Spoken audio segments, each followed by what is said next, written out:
नमस्ते दोस्तों, स्वागत है आपका आज की कहानी में। मैं हूं आपका दोस्त और स्टोरी टेलर आरवी। आज हम लेकर आए हैं मुंशी प्रेमचंद जी की एक ऐसी कहानी जो इंसानी लालच, न्याय और समझदारी का आईना दिखाती है। कहानी जिसका नाम है सवा सेर गेहूं। तो चलिए दोस्तों, बिना देर किए शुरू करते हैं आज की यह सोचने पर मजबूर कर देने वाली कहानी। किसी गांव में शंकर नाम का एक कुर्मी किसान रहता था। सीधा सादा गरीब आदमी था, अपने काम से काम, न किसी के लेने में न किसी के देने में। छक्का पंजा न जानता था, छल प्रपंच की उसे छूट भी न लगी थी। ठगे जाने की चिंता न थी, ठग विद्या न जानता था।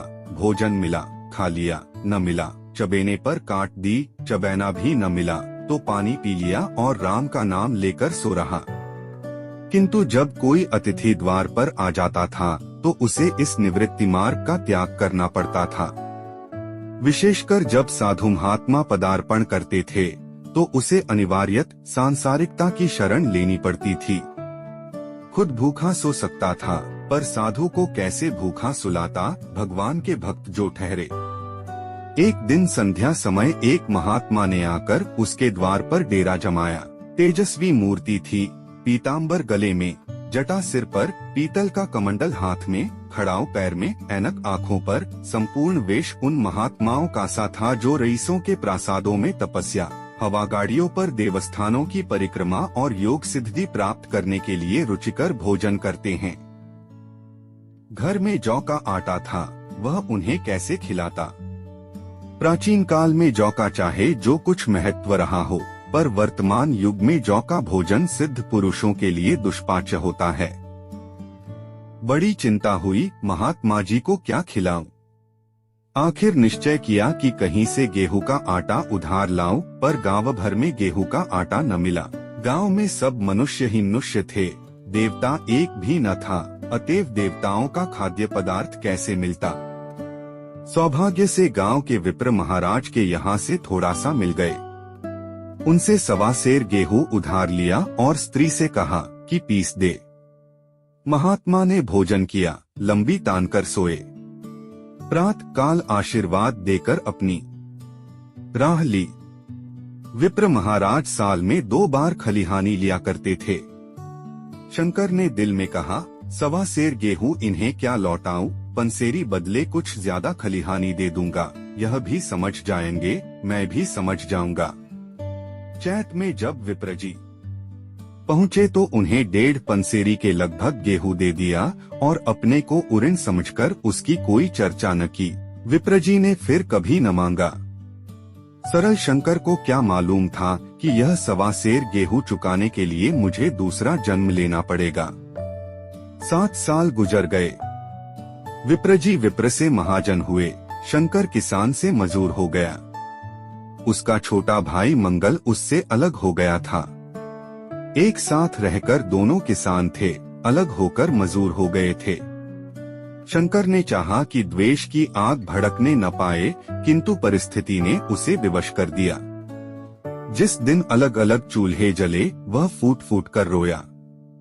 आज से भाई भाई शत्रु हो जाएंगे, एक रोएगा दूसरा हंसेगा, एक के घर मातम होगा तो दूसरे के घर गुलगुले पकेंगे। प्रेम का बंधन, खून का बंधन, दूध का बंधन आज टूटा जाता है। उसने भगीरथ परिश्रम से कुल मर्यादा का वृक्ष लगाया था, उसे अपने रक्त से सींचा था। उसको जड़ से उखड़ता देखकर उसके हृदय के टुकड़े हुए जाते थे। 7 दिनों तक उसने दाने की सूरत तक न देखी। दिन भर जेठ की धूप में काम करता और रात को मुंह लपेटकर सो रहता। इस भीषण वेदना और दुस्सह कष्ट ने रक्त को जला दिया, मांस और मज्जा को घुला दिया। बीमार पड़ा तो महीनों खाट से न उठा। अब गुजर बसर कैसे हो। 5 बीघे के आधे रह गए, 1 बैल रह गया, खेती क्या खाक होती। अंत को यहाँ तक नौबत पहुँची कि खेती केवल मर्यादा रक्षा का साधन मात्र रह गई। जीविका का भार मजूरी पर आ पड़ा। 7 वर्ष बीत गए। एक दिन शंकर मजूरी करके लौटा तो राह में विप्रजी ने टोककर कहा, शंकर, कल आकर के अपने 20 बैंक का हिसाब कर ले। तेरे यहाँ 5.5 मन गेहूं कब के बाकी पड़े हुए हैं और तू देने का नाम नहीं लेता, हजम करने का मन है क्या? शंकर ने चकित होकर कहा, मैंने तुमसे कब गेहूं लिए थे जो 5.5 मन हो गए? तुम भूलते हो मेरे यहाँ किसी का छटांक भर न अनाज है न एक पैसा उधार। विप्र, इसी नियत का तो यह फल भोग रहे हो कि खाने को नहीं जुड़ता। यह कहकर विप्रजी ने उस 1.25 सेर गेहूं का जिक्र किया जो आज के 7 वर्ष पहले शंकर को दिए थे। शंकर सुनकर अवाक रह गया। ईश्वर, मैंने इन्हें कितनी बार खलिहानी दी, इन्होंने मेरा कौन सा काम किया? जब पोथी पत्र देखने, साइतस गुण विचारने द्वार पर आते थे, कुछ न कुछ दक्षिणा ले ही जाते थे। इतना स्वार्थ! 1.25 सेर अनाज को अंडे की भांति सेकर आज यह पिशाच खड़ा कर दिया जो मुझे निगल जाएगा। इतने दिनों में एक बार भी कह देते तो मैं गेहूं तौल कर दे देता, क्या इसी नियत से चुप साध बैठे रहे? बोला, महाराज, नाम लेकर तो मैंने उतना अनाज नहीं दिया, पर कई बार खलिहानों में सिर 2-2 सेर दिया है। अब आप आज 5.5 मन मांगते हैं, मैं कहाँ से दूंगा? विप्रत, लेखा जौ बख्शीस 100 तुमने जो कुछ दिया होगा उसका कोई हिसाब नहीं, चाहे 1 की जगह 4 पसेरी दे दो। तुम्हारे नाम बही में 5.5 मन लिखा हुआ है, जिससे चाहे हिसाब लगवा लो। दे दो तो तुम्हारा नाम छेक दूं, नहीं तो और भी बढ़ता रहेगा। शंकर, पांडे, क्यों एक गरीब को सताते हो? मेरे खाने का ठिकाना नहीं, इतना गेहूं किसके घर से लाऊंगा? विप्र, जिसके घर से चाहे लाओ, मैं छटांक भर भी न छोड़ूंगा। यहाँ न दोगे, भगवान के घर तो दोगे। शंकर कांप उठा। हम पढ़े लिखे आदमी होते तो कह देते, अच्छी बात है, ईश्वर के घर ही देंगे, वहाँ की तौल यहाँ से कुछ बड़ी तो न होगी। कम से कम इसका कोई प्रमाण हमारे पास नहीं, फिर उसकी क्या चिंता? किंतु शंकर इतना तार्किक, इतना व्यवहार चतुर न था। एक तो ऋण वह भी ब्राह्मण का बही में नाम रह गया तो सीधे नरक में जाऊंगा, इस ख्याल ही से उसे रोमांच हो गया। बोला, महाराज, तुम्हारा जितना होगा यही दूंगा, ईश्वर के यहाँ क्यों दूं? इस जन्म में तो ठोकर खा ही रहा हूँ, उस जन्म के लिए क्यों कांटे बो? मगर यह कोई नियाव नहीं है। तुमने राई का पर्वत बना दिया, ब्राह्मण होके तुम्हें ऐसा नहीं करना चाहिए था। उसी घड़ी तगादा करके ले लिया होता तो आज मेरे सिर पर इतना बड़ा बोझ क्यों पड़ता? मैं तो दे दूंगा, लेकिन तुम्हें भगवान के यहाँ जवाब देना पड़ेगा। विप्र, वहाँ का डर तुम्हें होगा, मुझे क्यों होने लगा? वहाँ तो सब अपने ही भाई बंधु हैं। ऋषिमुनि सब तो ब्राह्मण ही हैं, देवता ब्राह्मण हैं, जो कुछ बने बिगड़ेगी संभाल लेंगे। तो कब देते हो? शंकर, मेरे पास रखा तो है नहीं, किसी से मांग जोच कर लाऊंगा तभी न दूंगा। विप्र, मैं यह न मानूंगा। 7 साल हो गए, अब एक दिन का भी मुलाहिजा न करूंगा। गेहूं नहीं दे सकते तो दस्तावेज लिख दो। शंकर, मुझे तो देना है, चाहे गेहूं लो चाहे दस्तावेज लिखाओ, किस हिसाब से दाम रखोगे? विप्र, बाजार भाव 5 सेर का है, तुम्हें 5.25 सेर का काट दूंगा। शंकर, जब दे ही रहा हूँ तो बाजार भाव काटूंगा, पाव भर छुड़ाकर क्यों दोषी बनूं? हिसाब लगाया तो गेहूं के दाम 60 हुए। 60 का दस्तावेज लिखा गया, 3 सैकड़े सूद।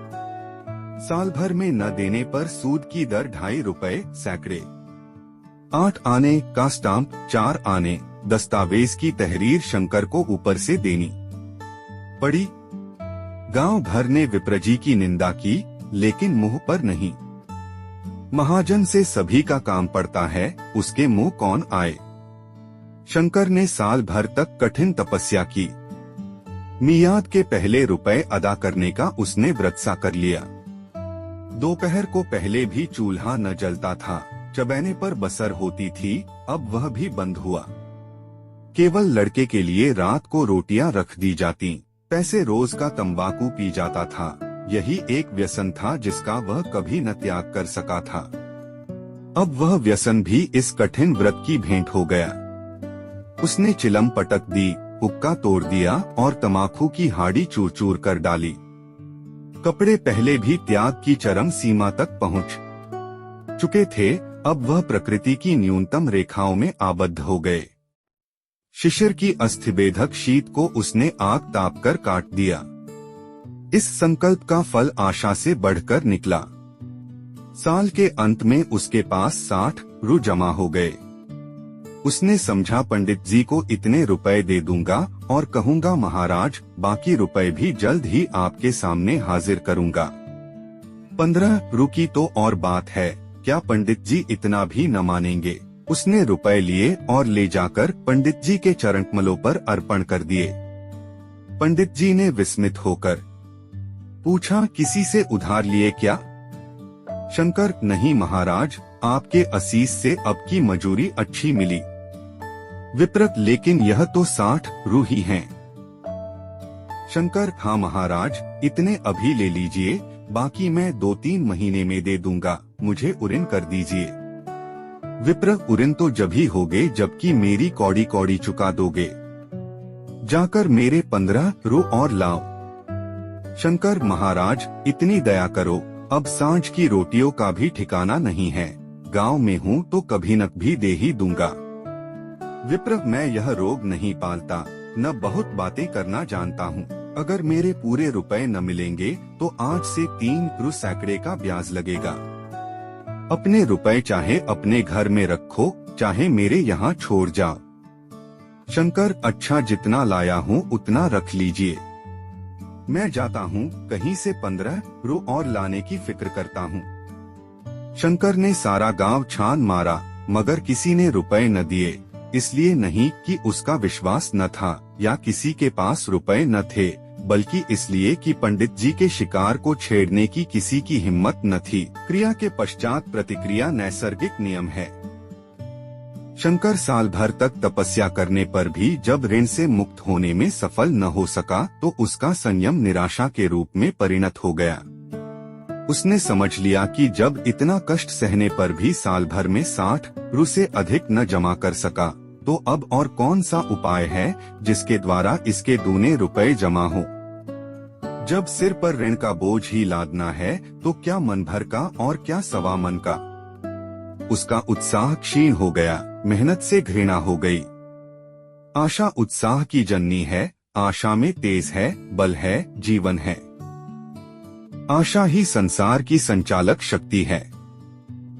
शंकर आशाहीन होकर उदासीन हो गया। वह जरूरतें जिनको उसने साल भर तक टाल रखा था, अब द्वार पर खड़ी होने वाली भिखारिणी न थीं, बल्कि छाती पर सवार होने वाली पिशाचनियां थीं, जो अपनी भेंट लिए बिना जान नहीं छोड़ती। कपड़ों में चकत्तियों के लगने की भी एक सीमा होती है।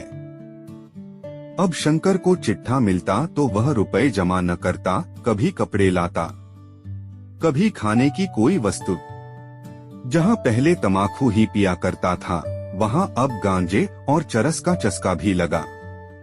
उसे अब रुपए अदा करने की कोई चिंता न थी, मानो उसके ऊपर किसी का एक पैसा भी नहीं आता।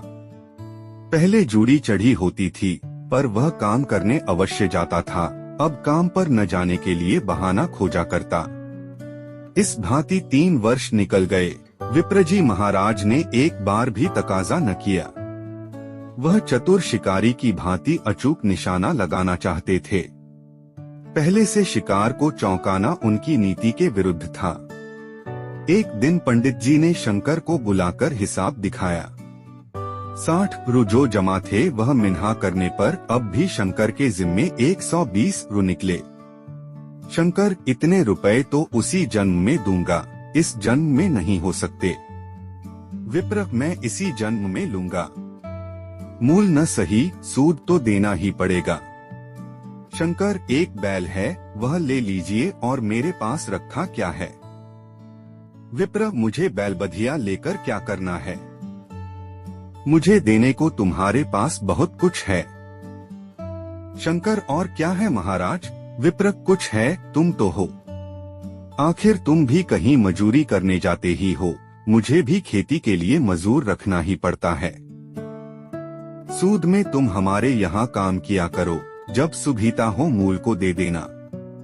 सच तो यूं है कि अब तुम किसी दूसरी जगह काम करने नहीं जा सकते जब तक मेरे रुपए नहीं चुका दो। तुम्हारे पास कोई जायदाद नहीं है, इतनी बड़ी गठरी मैं किस एतबार पर छोड़ दूं? कौन इसका जिम्मा लेगा कि तुम मुझे महीने महीने सूद देते जाओगे? और कहीं कमाकर जब तुम मुझे सूद भी नहीं दे सकते तो मूल की कौन कहे? शंकर महाराज, सूद में तो काम करूंगा और खाऊंगा क्या? विप्र तुम्हारी घरवाली है, लड़के हैं, क्या वे हाथ पांव कटा के बैठेंगे? रहा मैं तुम्हें आधा सेर जौ रोज कलेवा के लिए दे दिया करूंगा। ओढ़ने को साल में एक कंबल पा जाओगे, एक मिर्जई भी बनवा दिया करूंगा। और क्या चाहिए? यह सच है कि और लोग तुम्हें छह आने देते हैं, लेकिन मुझे ऐसी गरज नहीं है। मैं तो तुम्हें रुपए भरने के लिए रखता हूँ। शंकर ने कुछ देर तक गहरी चिंता में पड़े रहने के बाद कहा, महाराज, यह तो जन्म भर की गुलामी हुई। विप्र, गुलामी समझो चाहे मजूरी समझो, मैं अपने रुपए भराए बिना तुमको कभी न छोड़ूंगा। तुम भागोगे तो तुम्हारा लड़का भरेगा। हाँ, जब कोई न रहेगा तब की बात दूसरी है। इस निर्णय की कहीं अपील न थी। मजूर की जमानत कौन करता? कहीं शरण न थी, भागकर कहा जाता। दूसरे दिन से उसने विप्रजी के यहाँ काम करना शुरू कर दिया। 1.25 सेर गेहूं की बदौलत उम्र भर के लिए गुलामी की बेड़ी पैरों में डालनी पड़ी। उस अभागे को अब अगर किसी विचार से संतोष होता था तो यह था कि वह मेरे पूर्वजन्म का संस्कार है। स्त्री को वे काम करने पड़ते थे जो उसने कभी न किए थे। बच्चे दानों को तरसते थे, लेकिन शंकर चुपचाप देखने के सिवा और कुछ न कर सकता था। वह गेहूं के दाने किसी देवता के शाप की भांति यावज्जीवन उसके सिर से न उतरे। शंकर ने विप्रजी के यहाँ 20 वर्ष तक गुलामी करने के बाद इस दुस्सार संसार से प्रस्थान किया। 120 अभी तक उसके सिर पर सवार थे। पंडित जी ने उस गरीब को ईश्वर के दरबार में कष्ट देना उचित न समझा।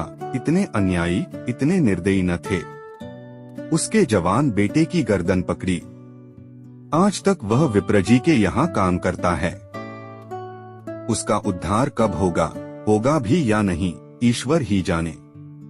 पाठक, इस वृत्तांत को कपोलकल्पित न समझिए, यह सत्य घटना है। ऐसे शंकरों और ऐसे विप्रों से दुनिया खाली नहीं है। आप सुन रहे थे मुंशी प्रेमचंद जी की लिखी कहानी 1.25 सेर गेहूं। तो दोस्तों, यह थी आज की पूरी कहानी। आपकी क्या राय है? कमेंट में जरूर बताइए। अगर आपको कहानी पसंद आई हो तो इसे लाइक करें, शेयर करें और हमारे चैनल को सब्सक्राइब करना न भूलें। बेल आइकन दबाएं ताकि आपको हमारे नए वीडियो की नोटिफिकेशन सबसे पहले मिले। मिलते हैं अगले वीडियो में, तब तक के लिए जय हिंद, धन्यवाद।